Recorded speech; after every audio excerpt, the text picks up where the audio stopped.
Okay, this is to do with a subject that's not being talked about by any party and perhaps not even by PPC. I would like to make it a point because it involves loss of freedom by Canadians, and that is the absence of a proper constitution for Canada.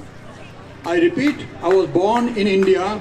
I didn't work there, but I was schooled there. I had read the Indian constitution from the first to the last page, and I still remember much of it. Then I was living in USA for many, many years before I fell in love with Canadian people, and I migrated to Canada 20 years ago. I had read the US Constitution from the first to the last page, and I still remember much of it. I was absolutely shocked to hear after I came here that Canada had no constitution ratified by the people. They had a couple of pieces of paper written by people in England or people here and there or parliamentarians. None of them were inviolate constitution, which means you cannot amend it, certain inalienable rights. You cannot amend it, cannot change it by act of parliament. You have to go back to the people in a referendum. We don't have it. Now, I also learned that every province in Canada is without a constitution except one, British Columbia, who has a Constitution Act. The others don't even have that. An act means an act of parliament. Whatever is written there, it can be overturned by another vote. That's what it is. I also learned that British Columbia is the only province where people actually tried to fix it by forming a new party, which most of the people here probably never heard of.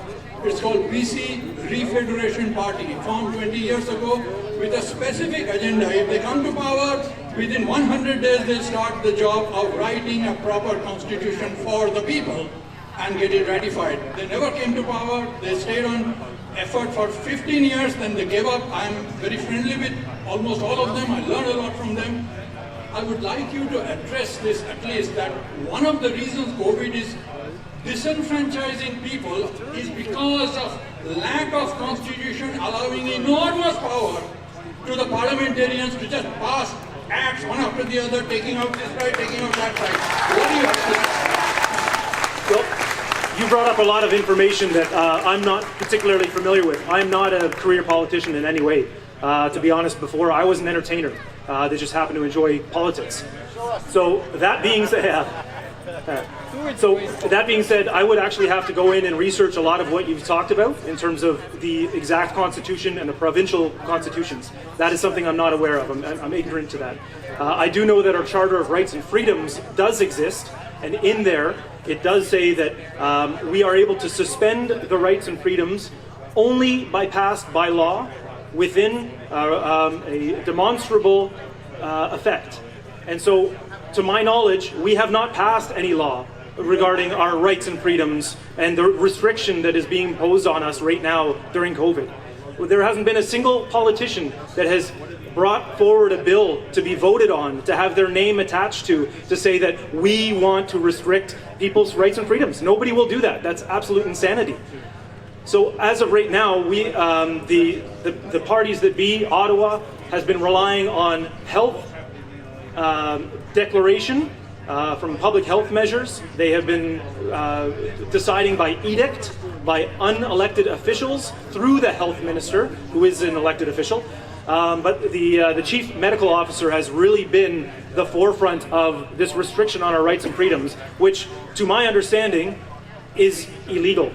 It is illegal. So the rest, I have to look up. I don't have any more information for you on that, but that's where I stand. We have like 1 minute left. I will just on that question. I actually have taught social studies and social justice for quite some time, so I have a little bit more insight on that. We have a constitution. However, you have to understand our constitution is in parts. For we have the British North American Act. This is the division of powers. Unfortunately, we have governments like the Liberals who keep acting like that doesn't exist. But, you know, they keep invading areas of provincial jurisdiction. We have the Charter of Rights and Freedoms. And we have what's called the unwritten Constitution, which is based on our traditions. This is because we have been grown up in the British Westminster parliamentary system. It's not ideal. Like, you can't say, like the United States, here's the Constitution. Most states had their own. But it's what we have, and it's the way it's been unfolded throughout the Commonwealth in most of the countries. That being said, there are things we can do about the violation of our charter rights.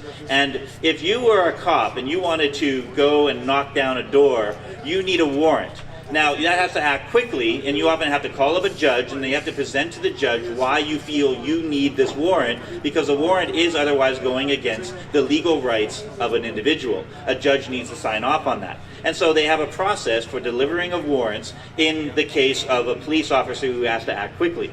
Well, why can't we do that in a state of emergency? Say, when you have the government acting in a state of emergency, we also have an override with the courts, that instead of the courts moving like molasses, but governments moving at lightning speed, the courts are now equipped to move as quickly as governments. That if they're going to go and basically say, oh, we're going to shut down all the churches, and anyone object, well, the people can immediately get before a Supreme Court and say, yeah, we object, you have to demonstrate that this is justified, and meet a preponderance of evidence presented to a court. That's a solution.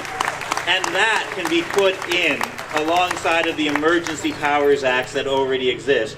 We could restrain governments by basically empowering courts. Now, it's not perfect because courts can be corrupt too, but it is a step forward in the right direction.